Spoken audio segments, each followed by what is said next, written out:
Sustainability is innovation. Sustainability is implementing more than just green building standards. It's being very focused on a comprehensive approach to long-term relationships. The most important concept of sustainability is a 30,000-foot concept, which is balance. You have finite resources in water and land and energy, but you have company objectives and goals or organizational goals, and you have to find that balance between the two. Sustainability is a spectrum. It's things we do, our actions, things we know, things that we learn in the classroom and in our lives, and then it's practices, both in the design space that we live in and in the actions we take in our life to make sure that we are caring for and being good stewards of our natural resources. It's about a philosophy, so that when we're looking at community development, environmental protection, what kind of decision-making philosophy do we have? Sustainability is so important in that it's forcing us as a culture to start to think in that 10, 20, 30, even 100-year time horizon in a society that's very much, what have you done for me lately, right? It's very much instant gratification. And economics always come into play. And is there a way to create something in which economically will work? I think for us it's about doing our part in the area that we influence, which is the South Side. And we have a $50 million building expansion project coming up. Our goal will be to make sure that all of that expansion happens with sustainable design practices in mind, so that as we build, we don't contribute to the problem. Daily, we are thinking of ways to build houses, to address infrastructure, to build parks and public spaces so that they can be available for creating memories for generations to come. And so on a daily basis, we are looking at ways to address problems with solutions that will be long-standing. Engaging a few people can then lead to engaging a few dozen people, and that could lead to engaging thousands of people. I've seen firsthand a lot of businesses who've embraced sustainability, whether it's in materials that they purchase or whether it's in the way that a good is manufactured, that they've been convinced to abandon old practices and embrace new, more sustainable practices by looking at a longer-term investment that's going to pay off in 10 years. Maybe it won't pay off in 2 to 3, but the return will be much, much greater for that business in 10 to 20 years. I think we need to continue to elevate our vocabulary and make sure that we are challenging people to not cut corners, but to maybe take a little bit longer. And sometimes it will have to be a little more money, but make it a priority that we are interested in sustaining our efforts and not creating a disposable society. I'm so excited about the great awards that are going to be highlighted today, because it's a great way for us to exalt those people who are working incredibly hard on this sustainable practice.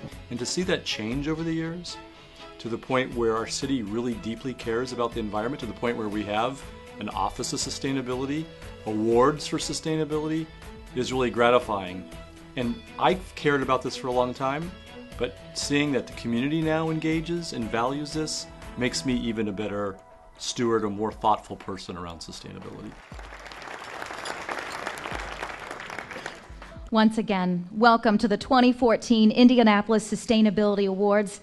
Thank you very much for being here and supporting sustainability in the city of Indianapolis. I want to take just a quick second to thank all of our sponsors, including our sustainer sponsor, Coca-Cola, and a quick apology to Covanta. We missed them on the printout, and we're very sorry. So you can see all of the sponsors on the printout just under at your place setting. So again, thank you for coming, and thank you to all of our sponsors. As you listen to tonight's speakers and learn more about tonight's finalists, I think you'll be convinced, as I am, that Indy is well on its way to becoming one of the most sustainable cities in the country.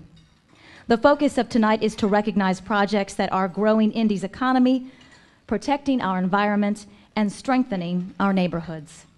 There are so many great initiatives happening right now in Indianapolis, from the new Pacers Bike Share program to Mayor Ballard's push to move city vehicles to post-oil technology, to the Green Lane Project, which just kicked off earlier this week, and the brand new Indy Food Council formed earlier this year.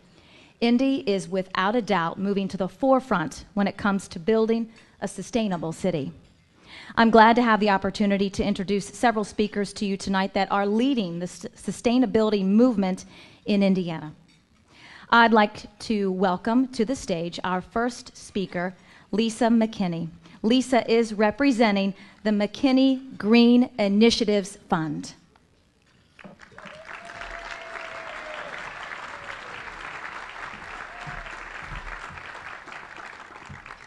Thank you.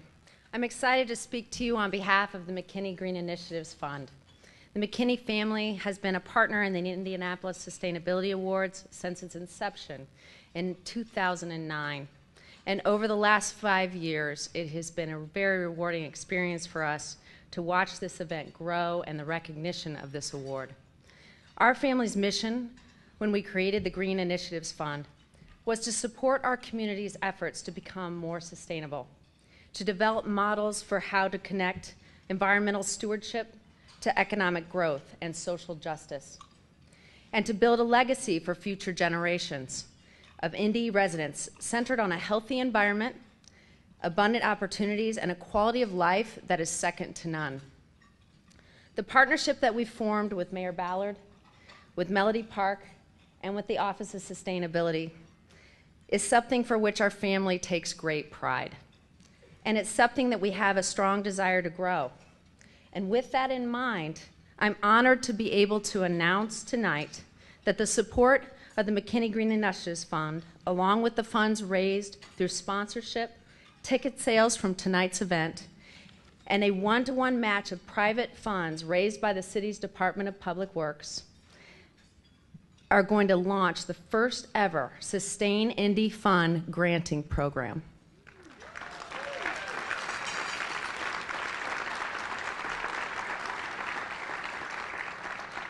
This granting program will be administered by the Office of Sustainability in partnership with the Mckinney Green Initiatives Fund. Our family will work together with the great team at the Office of Sustainability to review applicants, award financial support to initiatives that advance our mission of creating a more sustainable Indy. The vision of this new program is to provide grant funding to help grassroots level initiatives. There are people in this room and across the city who have ideas and are ready to get to work on building a more sustainable Indy. But they may not have the tools they need, and they may not know how to pursue federal or state funding. Our goal is to make applying for a Sustain Indy grant simple and straightforward, to make the review process fair and constructive, and to keep the focus on rewarding projects that have the most potential to make a great and positive impact on the city. What's uniquely exciting about this new program is that we're charting an innovative course for collaboration between government and philanthropic communities. By partnering with the Office of Sustainability, the Sustain Indy Grant Program will be able to offer grantees more than financial support. Our grantees will have access to the knowledge and experience of the Office of Sustainability team. Their expertise in the areas of natural resource, energy and green building, connectivity and local food, along with project management, resource procurement, and data collection is a tremendous added value to this grant program, and it's a value that few other programs like it are ever able to offer. We're very excited to get this program up and running. Our first call for applications and proposals will be later this month, and you'll be receiving more info about the program in the next few weeks. We can't wait to start reviewing applications. I know there are so many great projects and ideas in our city right now. Momentum is in our side, and I don't think there's ever been so much support for sustainable initiatives in Indianapolis. The best evidence to back this up is the fact that from help from all of you here tonight, we're able to launch this program with more than $110,000 in funding available to support our causes.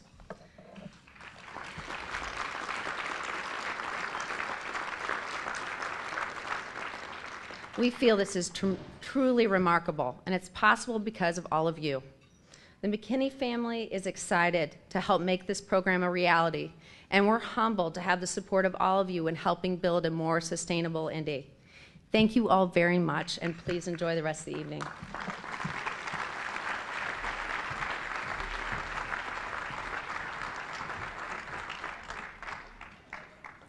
Thank you, Lisa. Thank you, Mckinney family.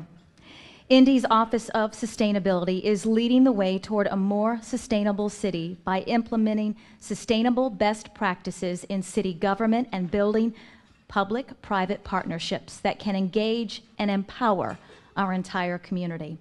To embrace sustainability, I'd like to introduce the director of Indy's Office of Sustainability, Melody Park.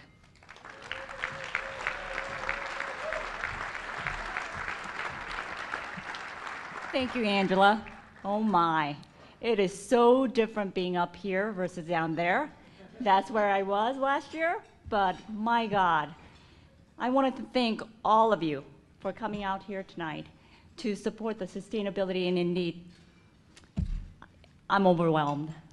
One of the things is that I see all of you guys who care about the city of Indianapolis like I do, and love Indy and live Indy. So thank you. Without your support, this event would not be possible, along with the help from our staff. Ashley, Scott, Kelly, everyone stand up. Take a bow.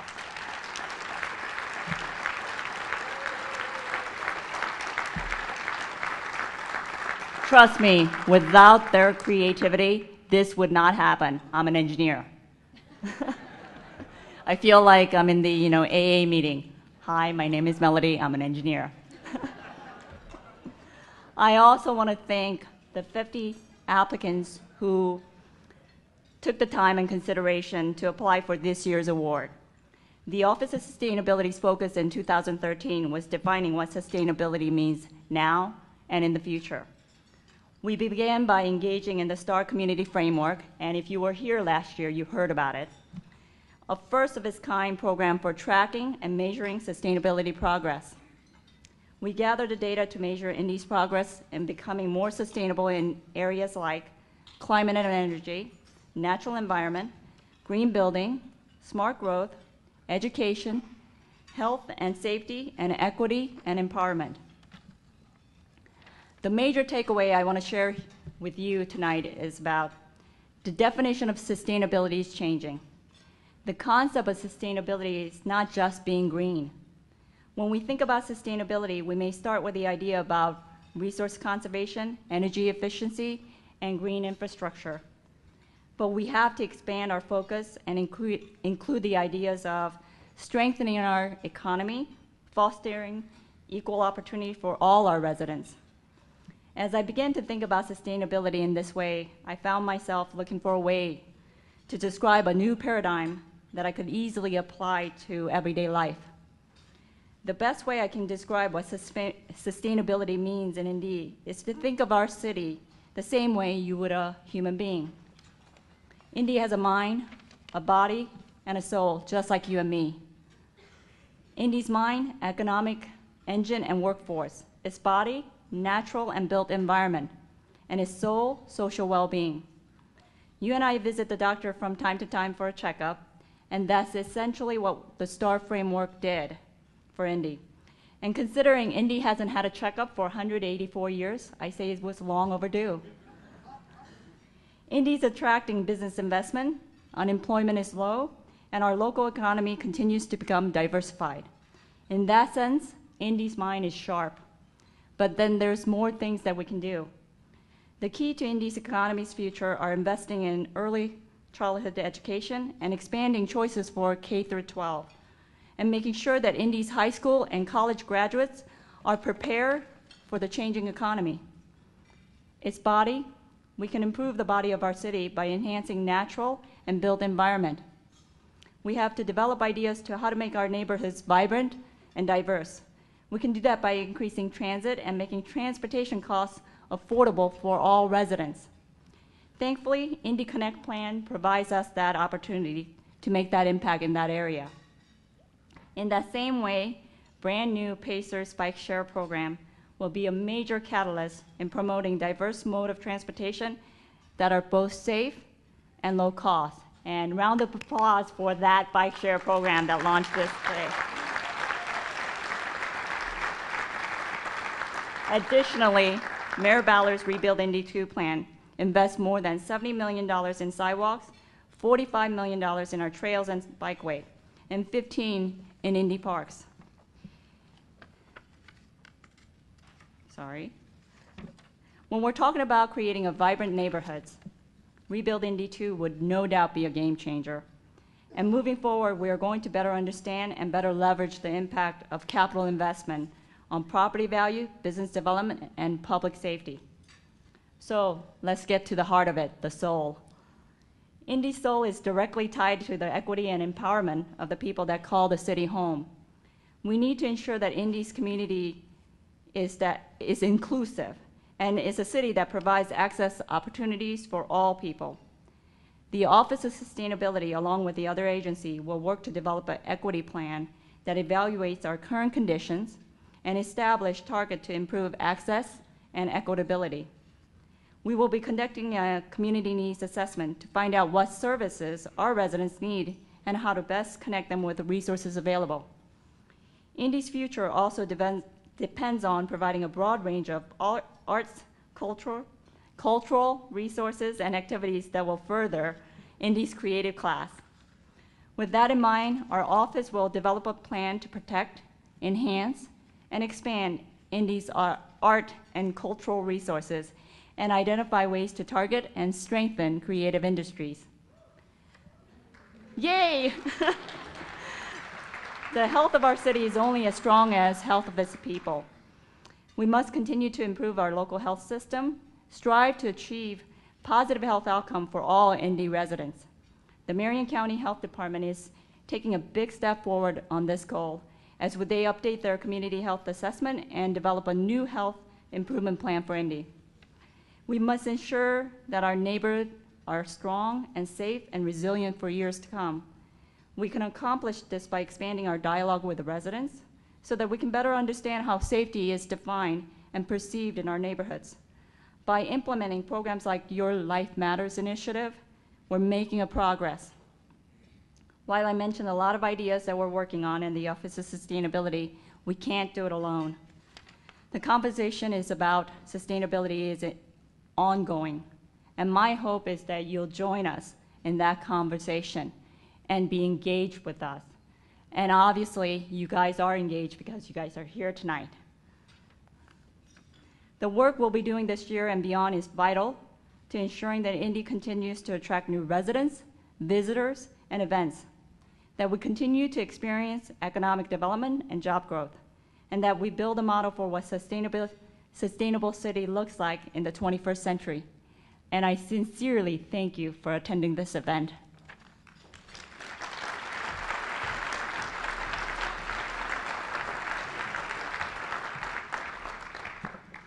Melody, thank you.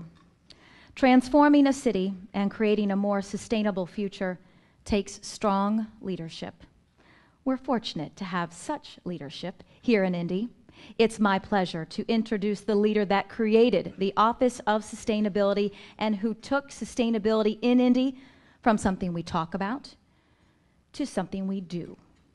Please welcome to the stage Mayor Greg Ballard.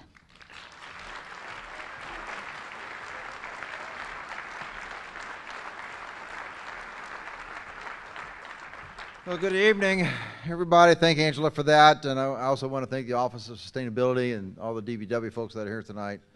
I must tell you, this is not your mother's Sustainability Awards. For those of you who have been regulars, you know, tonight I come in and we have a jazz band going on. We have dance number, and we have a Tesla. Now, I've driven that model Tesla. That is the most powerful car I've ever driven. And I've driven a lot of cars because I get pace cars.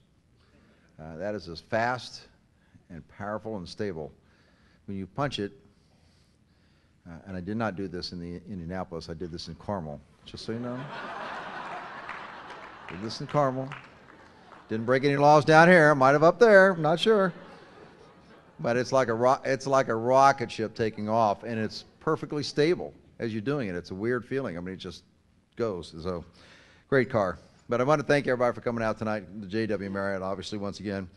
We always have to thank the Mckinney family who's been there with us really from day one, and they continue to surprise and delight all of us with your efforts, and I very, very much appreciate that. As a community, as Melody said, we are steadily moving forward to our goal of making Indy healthier, a better connected, a more livable city. And the progress that we made in Indy over the last several years is due in large part to the dedication of the people that are here tonight.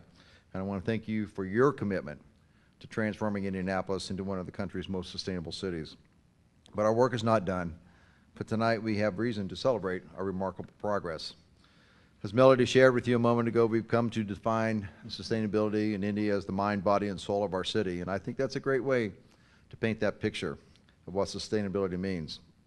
It is about making Indy a better place to live, to work, and to raise a family. And it's really what Live Indy is all about.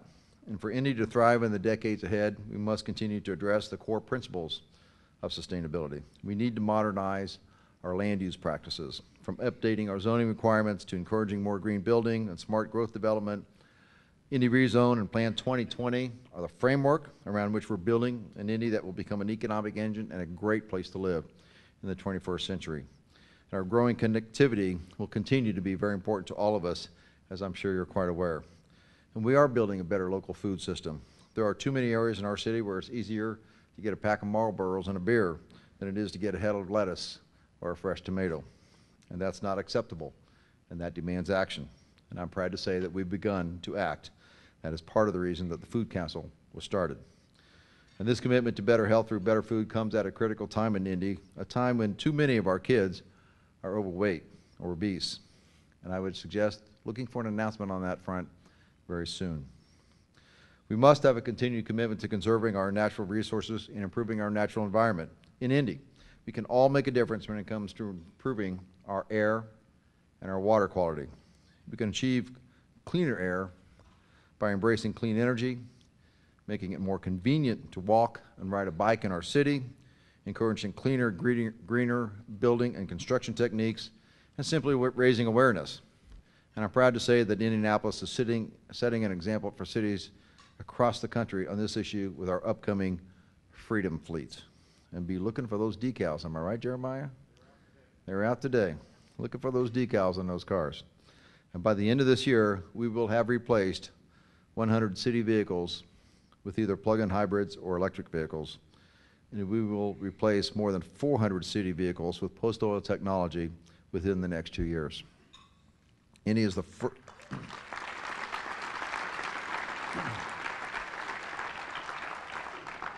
I hope you know that Indy is the first city in the country to make this commitment to energy security and clean, renewable post-oil technology with an ending date of 2025, and it is getting us a lot of national attention.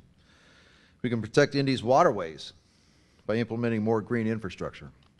Rain gardens, rain barrels, porous pavement are growing in popularity across neighborhoods in Indy, and we need more residents and business owners to embrace these sustainable solutions.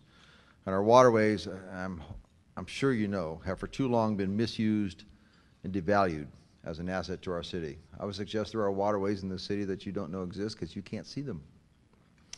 But I'm glad to say that's changing in a big way. The largest infrastructure project in the city, the Deep Rock Tunnel, will give us cleaner water faster and for less money. This is my favorite number in the world, $800 million less money than originally planned.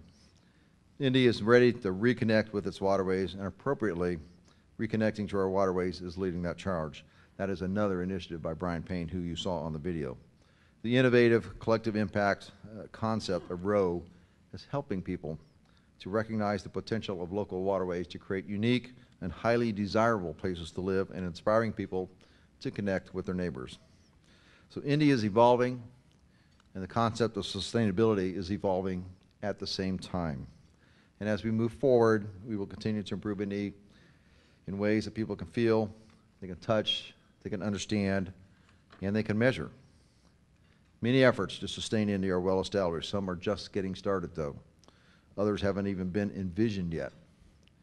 But together, reconnecting the people and the ideas that are shaping the vision for what a sustainable city looks like.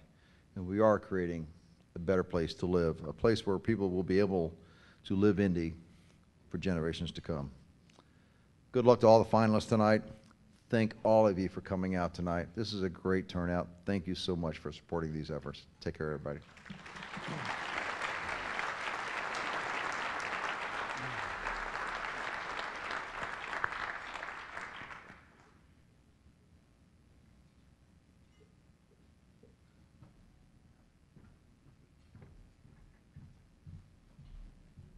Thank you very much, Mayor Ballard. Our keynote speaker tonight is John Montgomery. John is a corporate attorney, entrepreneur, leadership consultant, and author. He is the founder of the corporate law firm Montgomery & Hanson and the author of Great from the Start: How Conscious Corporations Attract Success. His article, The Benefit Corporation, the Unlikely Hero of a Sustainable Economy, is featured in this month's issue of the Humanist magazine. Please help me welcome John Montgomery to the stage.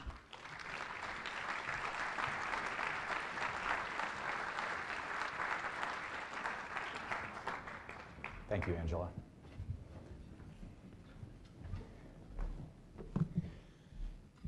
Hello, everybody. It's very humbling to be up here tonight.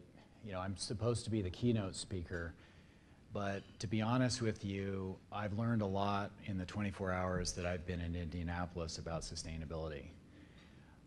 I first want to thank Scott Manning and Melody Park of the Office of Sustainability for having given me advanced copies of Melody's speech and the mayor's remarks. And as I was reading those remarks on the plane yesterday, I was really struck by the presence of one of the most powerful forces on the planet at work in this city. And Melanie talked about redefining sustainability.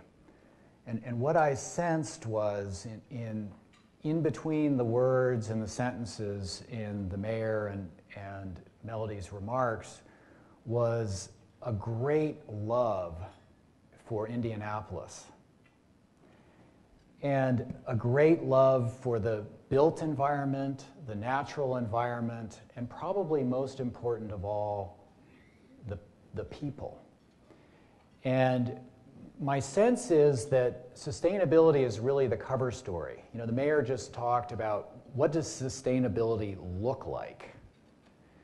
And I want to suggest that all of you are here tonight because you love this city, you love what sustainability is doing for it, and you care. And that part of the emotional state of sustainability is really the power of love. And that's really what all of you in this room are demonstrating, not just for the people of this city, but for the country and the world, that people and place matter, and it's really important to love the place that you live and really care about it. And I think underneath it all, what you all are doing is making the world safe for love. And this is a very, very powerful force, because when the neuroscience shows that when we human beings work in environments where we're loved and trusted, we're twice as happy, we are twice as productive, we stay in the job twice as long, and most importantly, from a neuroscientific standpoint, our brains stay in the frontal cortex, where we can access the higher brain faculties that are necessary for sustainability, like creativity, collaboration, and cooperation. And our brains produce oxytocin, which is a bonding chemical, and dopamine, which makes us feel happy and good. And we stay out of the limbic system of the brain, which produces cortisol and adrenaline. And my sense is that under Mayor Ballard's leadership and the Office of Sustainability, what you are doing under the umbrella of sustainability is creating a really vibrant, safe city where it's okay for people to show up with their best selves and care. And this is exactly the kind of behavior and the model that the planet needs right now. So what I want to reflect back to you is just the extraordinary work that you are already doing. Mayor Ballard aspires to be a world-class city, and I want to just suggest that you already are a world-class city. Mayor Ballard aspires to be,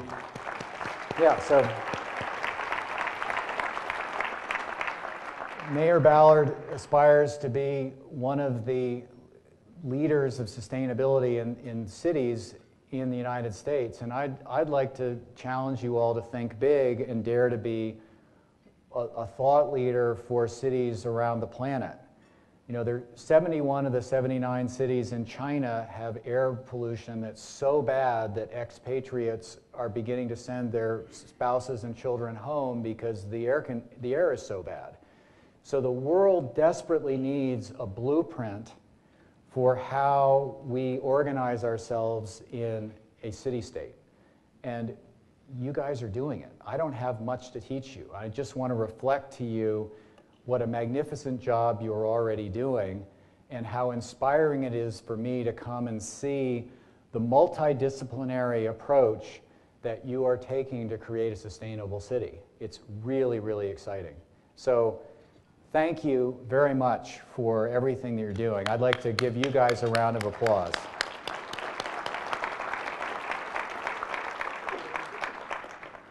So as a corporate lawyer, the one significant thing that I've done in my career is play a part in getting benefit corporation legislation passed in the state of California. And benefit corporation is really changing the global legal matrix to create a sustainable and just global economic system.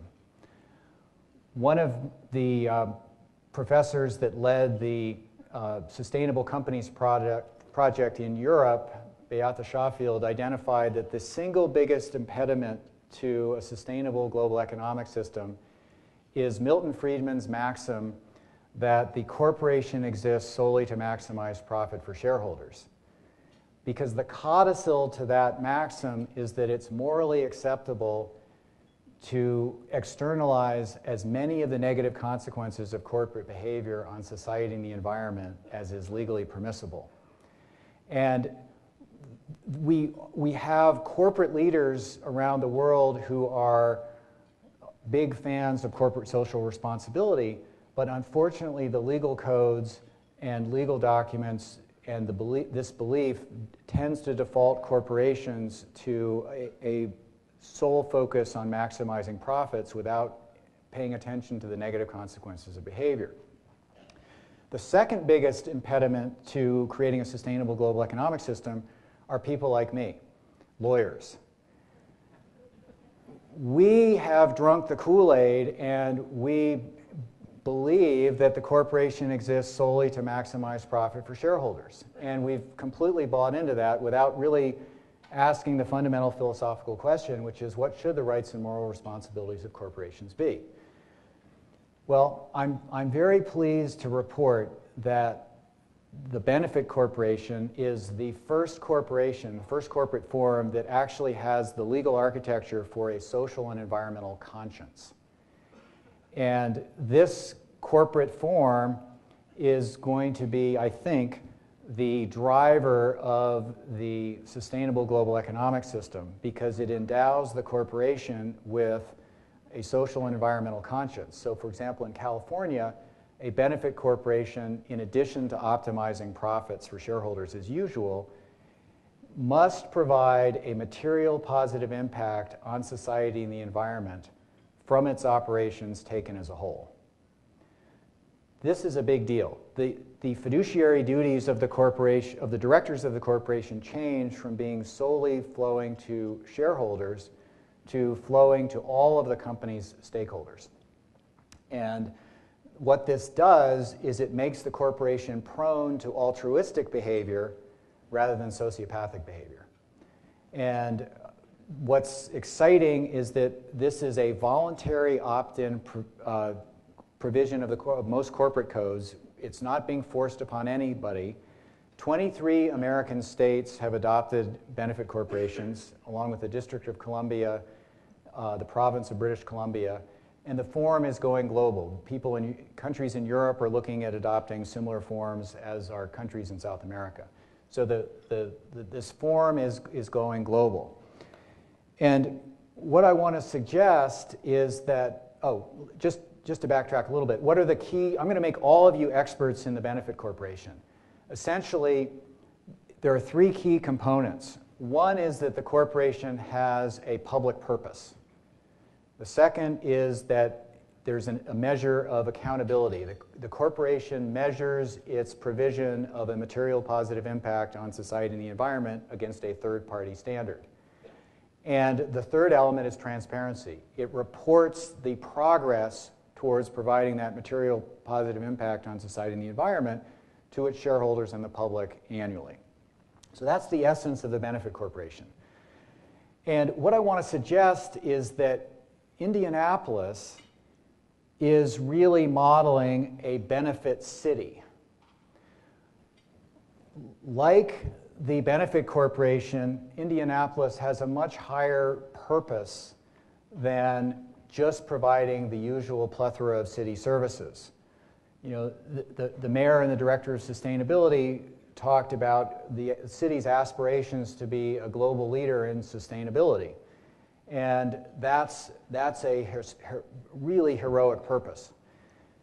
You've brought in a measure of accountability. The STAR Communities program and the assessment that was done on Indianapolis is very similar to the leading sustainability assessment, the B Lab certified B Corporation standard, and it's beginning to create an assessment standard for cities around the world to measure their sustainable impact on their citizens and environments.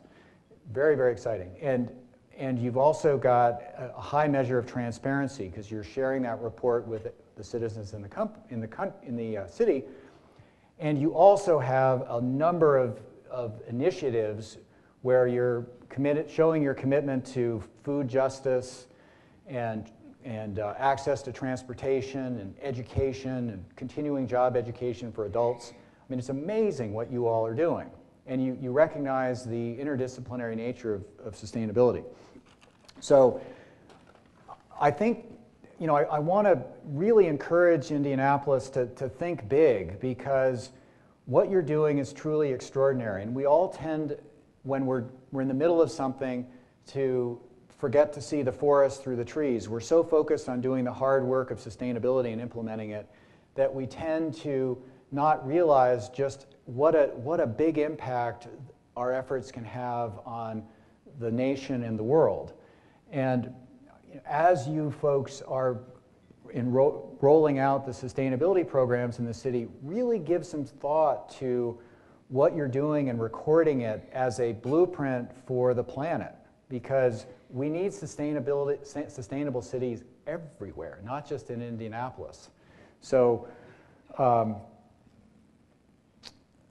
think big. Finally, I'm a systems thinker. One of the beauties of benefit corporation legislation is that, generally speaking, we kept in place the existing body of corporate law and made as few changes to it as possible. Because in systems change, what happens in the human brain, whenever we hear the need to change our behavior, the cognitive part of the brain says, absolutely, I can do it, no problem.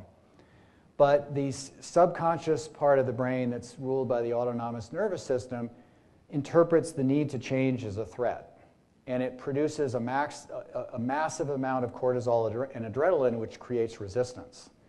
So from a scientific standpoint, you need about 5 hits of love, which produces oxytocin and dopamine, to overcome the resistance created by one fight or flight response and the cortisol and adrenaline.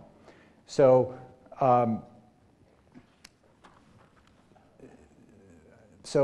my thought was, we have this slogan here, "Live Indy," and I think it's brilliant. But I want to suggest to all of you that you live in the O, right? And I want to suggest either a codicil to Live Indy or just change the I in live to O, because it really is all about love.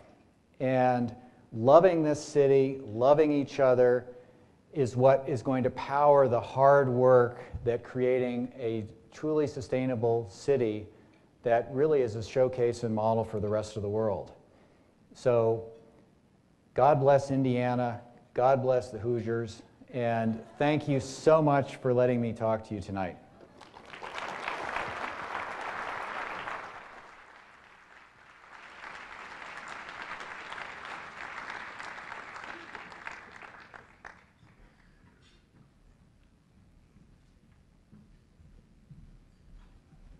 John, thank you very much for joining us tonight. We have reached the final part of tonight's program, and I know the finalists are sitting on the edge of their seats. It's what we've been waiting for, so we're going to hand out a few awards. If Mayor Ballard and Melody Park would join me, and Lisa McKinney, if you wouldn't mind helping us, we'd love to have you back up on the stage. We are going to reveal the winners of the 2014 Indianapolis Sustainability Awards. As each winner is announced, please come up on the stage to accept the award and pause for a couple of pictures as well. Let's start with the economic category. The finalists in the economic category are First Devington Apartment Homes, submitted by BWI LLC. The Job Center, submitted by the Indianapolis Public Library. Michael A. Evans Center for Health Sciences at Marion University, submitted by Schmidt Associates.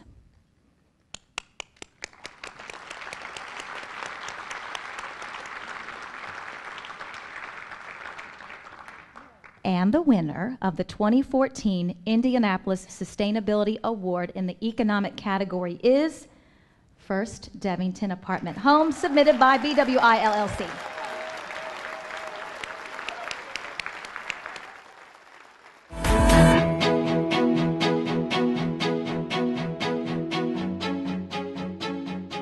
First Devington, first of all, is a senior property, 55 and older.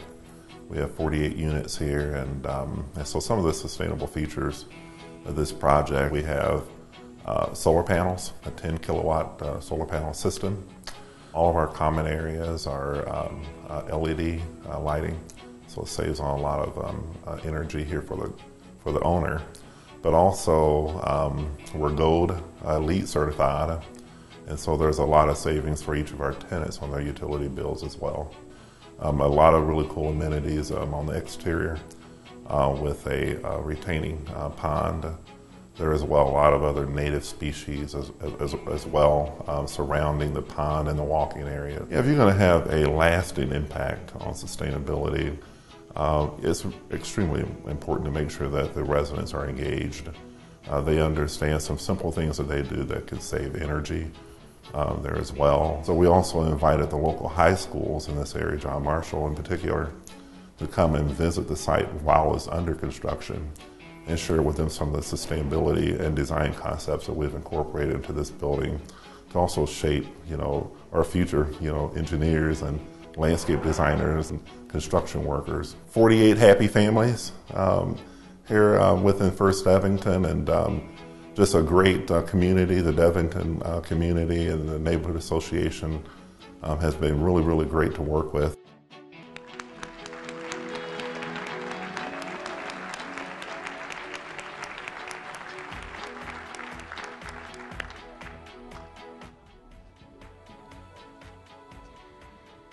Now for the finalists in the social category. Earth Team, submitted by Kinney Group. Green Streets, submitted by Willard Park of Holy Cross Westminster Civic Alliance. Indy Urban Acres, submitted by Indianapolis Parks Foundation.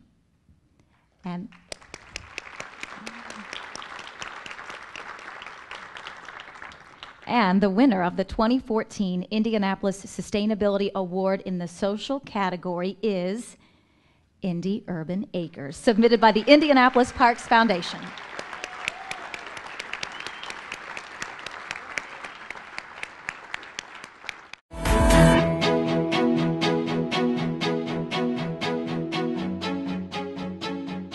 Well, Indy Urban Acres, we're an 8-acre organic farm.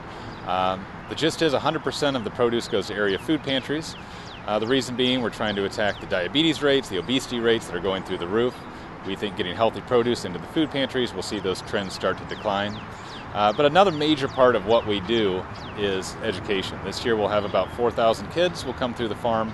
We'll teach them how to grow food, show them the whole farm atmosphere, and they'll leave here as gardeners, hopefully for life. We've got about 2 acres in row crops. That's 43 different varieties, so we grow anything from artichoke to zucchini.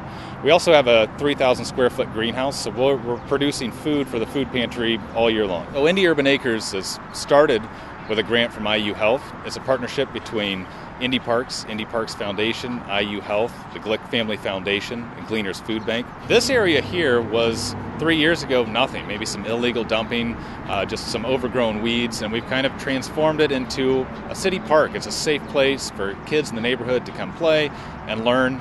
But, you know, there's other aspects. Last year we grew 35,000 pounds of food. In 2 years, I mean, we're over 70,000 pounds of food going to food pantries. You know, that's a whole lot of food that's going to help people that truly need it. You know, really it's the education, I think, that's going to change things, and it can change things for any community. Large amount of kids coming through, teach them where food comes from, teach them how to grow food, and you're going to see that benefiting the community, in any community, for years.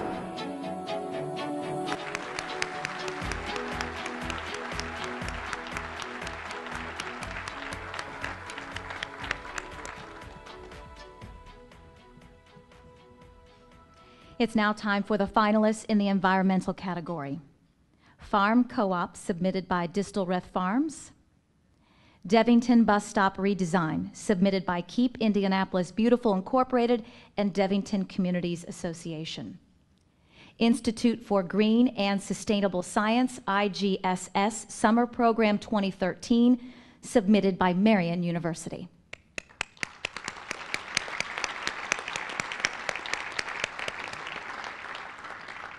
And the winner of the 2014 Indianapolis Sustainability Award in the social category is Farm Co-op, submitted by Distalreth Farms.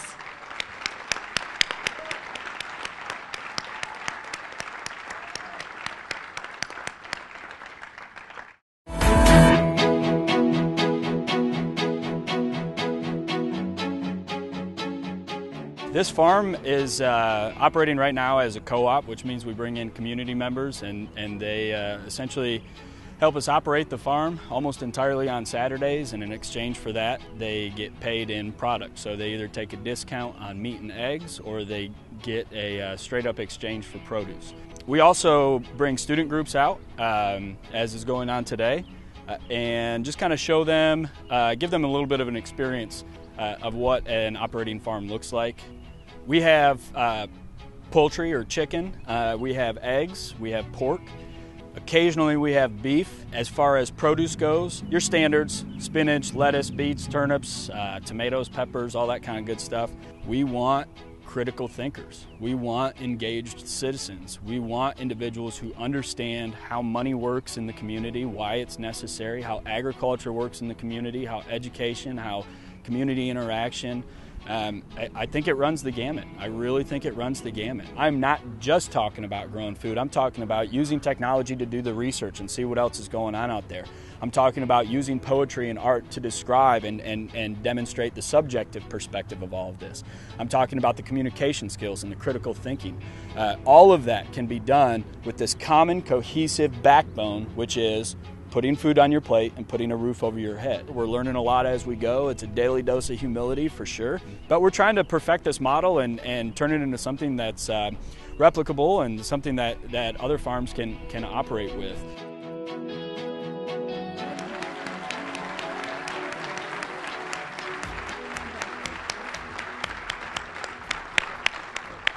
Congratulations to all of our finalists and, of course, all of our winners this evening. One more round of applause for everybody.